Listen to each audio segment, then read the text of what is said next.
Magandang buhay sa lahat mga ka-agri, oh. Tingnan nyo aking gansa. Nagsuswimming kahit gabi. So yun yung bagong gawa naming swimming pool nila.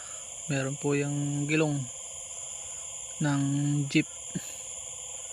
Hindi ko, ngayon ko lang nakita. Ito first time ko makita. Gabi pala nagsuswimming din to mga to. Mainit din sila.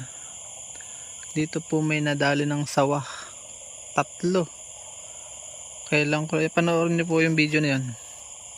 Kailan ko lang nalaman na kinasawa pala nangangain nung siya nahuli ko dito nung gabi. Alas 10 pa lang. Usually madaling araw yan dali yung mga sawa. Dito marami dito sa paligid. Hindi ko siya nakakulong, dapat nakakulong din yun.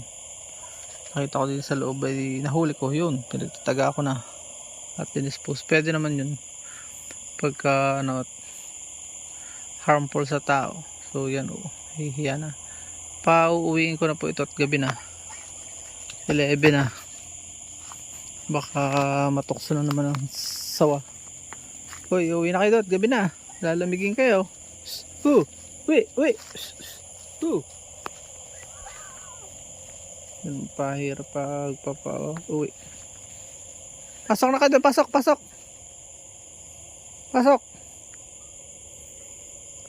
Mailog po kasi ito.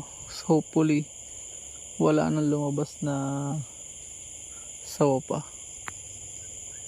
Kasi ang problema mag-anak yun mag-asawa, pang mga anak lalabas din. Kaya yun, ang daming kalaban sa hayop, pag-alaga ng hayop. Pag wala ka namang alaga, di wala ka na masusubaybayan sa buhay. Wala rin ako mapapakita sa inyo. So yan, balik na kayo dito, balik. Yan, nalinaw po yan, pagka magdamag yan natulo.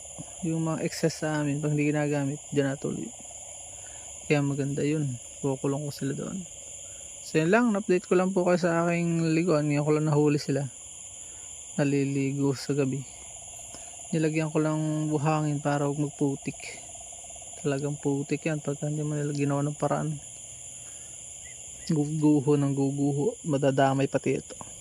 Nag-iba-iba ngayon nung malagyan ko po ng buhangin. Ako yung po medyo pumapat galing ako sa kasalan gabing-gabi. Hoy, uwi na kayo dalawa. So paalam and God bless po. Please support all Filipino vlogs. Pakita po natin sa mundo ng kakasanlahan Pilipino. Pakisuportahan po naman sa natin channel. Doon natin lalagay yung mga excess videos. Wow Pinoy TV about more on vehicle at mga non-agri vlog. Doon po natin lalagay. Maraming po salamat. Paalam. At dyan po nagtatapos ang munti natin vlog. Kung kayo pinapagpala at mahilig kayo sa ganitong klase mga upload, please consider subscribing and hitting the bell icon so that you'll get notification sa mga upcoming namin videos. Magkita-kits po tayo sa susunod natin mga vlog. Paalam and God bless. Bye bye po muna.